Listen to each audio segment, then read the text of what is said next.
Welcome to Adrenaline Fueled Firearms. I'm Scott. Today I want to bring you another video on the LR308. Last video I discussed 6.5 PRC. That was my first build. It was a complete build with an upper swap. And now, like I did with the AR-15s, I'm going to discuss a second caliber. This is also a complete build from the ground up I did. Demonstrates another issue with some research. I want to talk a little bit more about some components, but this is a video I've also been looking forward to. I really enjoy the LR308s. I really enjoy the AR-15s. Hell, I really enjoy shooting. Period. End of story. But what I like is, okay, I've been a diesel tech for, God, forever. Certified in '93, if that gives you an idea. Before that, I learned a mechanic as a child. Probably came out of my mom's womb with a screwdriver and a ratchet, and that probably hurt a lot, but you know, medical bills back then weren't what they are today, so I'm sure she got over it. But the key is, I really like tinkering on my own projects. You know, I like starting out with pieces, parts, and putting together something really kick-ass. So, segue, speaking of something really kick-ass, my second LR308 build was 8.6 blackout. Now I'm going to do a little trapeze act on somebody's nuts right now. Q did a really fascinating job with this cartridge. It just came out last year, 2022. There aren't enough rounds out there. It's really disappointing on that grounds, but shooting it is frigging fun. Building it wasn't terrible. At least thankfully I didn't have to use a CAC proprietary non-interchangeable BCG upper, which was aggravating. So they did a great job with the round. It'll go in a standard 308, go in a standard bolt gun. It's optimized to use a 16-inch or less barrel, and according to them, it'll reach out to roughly 1,000 yards accurately. Now, I don't have a 1,000-yard range I can shoot at yet, unfortunately. Maybe if enough of you like and subscribe, you know, I get 11 million plus followers and, I don't know, 5 or 6 million subscribers, and maybe I can afford to go out and buy enough dirt to get that much and have it dozed and do all that fanciness. So tell all your friends, because I really want to try and reach out to 1,000 yards with this thing. But the key to it is they went with this super fast 1 in 3 twist. Just crazy, right? I mean, and for those of you that don't know, that is crazy. A lot of ARs are running like a 1 to 8 twist in a lot of different calibers, and even slower in the really heavy stuff. So I mean, 1 in 3 is completely insane. It's running a 338 bullet in a modified 6.5 Creedmoor cartridge, which makes it fodder for the AR all day long. There's only one barrel manufacturer, so congratulations, you're buying from Faxon. So here's my second LR308 video, and yet again we've run into an issue where there's some proprietary deals. I mean, it's 6.5 and 308, I mean, easy peasy all day long. You start getting into the magnums, again, you've got to match that upper to that BCG and use that magnum bolt face, and there is, as far as I know, one manufacturer that does that. There are only so many manufacturers that are making barrels for these things. Now that's actually a broader spectrum, and you can also get blanks and go a little bit crazy. So there are some calibers I've laid out here on the workbench. Again, your most commons are going to be your 6.5 Creed and your 308, which, man, even during the worst of we thought they were end times where it was hard to get stuff, it was relatively easy to get like 308 6.5 parts for AR10s compared to a lot of other stuff, and I was grateful for that because I was building crap in the middle, you know. So if you're stuck at home, what else are you going to do? Well, now the real world's kicked back in. Not all of us are stuck at home. Supply issues are still a problem, but they're coming along. So now we can get into some really whack stuff, like you're stuck in CAC again because it's a Magnum. Let's go 450 Marlin. Why wouldn't you? I mean, that's a big chunk of lead running down range. CAC builds a complete upper with 16-inch barrel.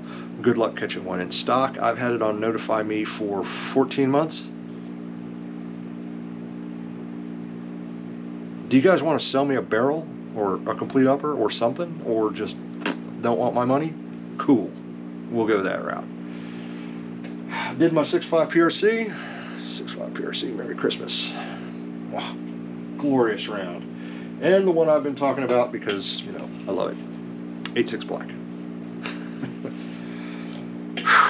One barrel manufacturer, one ammunition manufacturer, no brass available. 4 manufacturers now for dies, which is a lot better than like 375 Raptor, which is like, who's heard of 375 Raptor? Oh my god, it's dead. Nobody's got anything for 375 Raptor. That's so 2020. Whatever, dies. So the 8.6 black, you're going to run into a problem where one barrel Merry Christmas. However, you can go a lot of different routes with your upper and lower.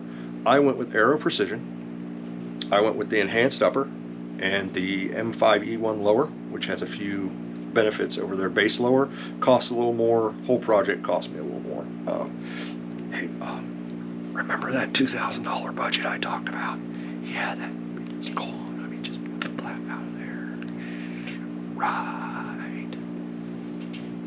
So anyway, I went with the Aero Precision enhanced upper because the interesting thing that Aero Precision does with their enhanced uppers, their barrel nut setup is different. On a traditional AR, either 15 or LR308, your upper is threaded and the barrel nut threads directly onto the upper. Well, I mean, that exists, that's great, but now your handguard bolts directly onto that. So anything you mount on the handguard is basically putting tension on your barrel nut. You know, so when you shoot, if you're shooting from a bipod, there's a tiny amount of pressure transferring through all the assembly, through the metal, creating minor stress and a little bit of accuracy deflection because it's attached to your barrel nut. Well, the enhanced, the barrel nut is recessed inside and torques down, and there's a sleeve machined around it that the handguard attaches to. So you run into proprietary issues again, which the handguard took me 6 months to friggin' get. Thanks Aero, but at least I got it. Handguard screws to the upper, not to the barrel nut. So theoretically, your accuracy is going to be just a hair better on that, but that's kind of an OCD issue. But these videos are about discussing your options. A little bit of information about some of your research, about some of the things you may consider doing in your planning stage. So that's what this is about. I planned to make the firearm just as accurate as I could theoretically make it. So I wanted to go with that enhanced upper so that barrel nut wasn't under pressure when I was bipod shooting, or if I was shooting braced off of a barrier or something else. Theoretically, I wanted to be just as accurate as possible. Along those lines, I did go a bit over the top on the optic when I got to that point, and I'm not really upset about that. I really like this Sig Sauer MSR Tango 1:10 LPVO upper scope. Just don't mind me, I'm burned out. I also went with a laser so that you set it on a 45-degree offset mount, and if something goes on, or if you want to engage super close, or if you just want to go pew-pew with the laser instead, you just slightly rotate 45 degrees, look through the laser, bang, bang, bang. Merry Christmas. It's an option for closer targets. I think some of the 3-gun and 2-gun competition shooters tend to use that kind of setup. I just bang steel. I thought it was a neat idea, and I went that route. I did go with a Strike Industries charging handle, so that it's ambidextrous, get a little more reach. One of the things you're going to encounter when building an AR is there's only so much real estate on the top of that turkey.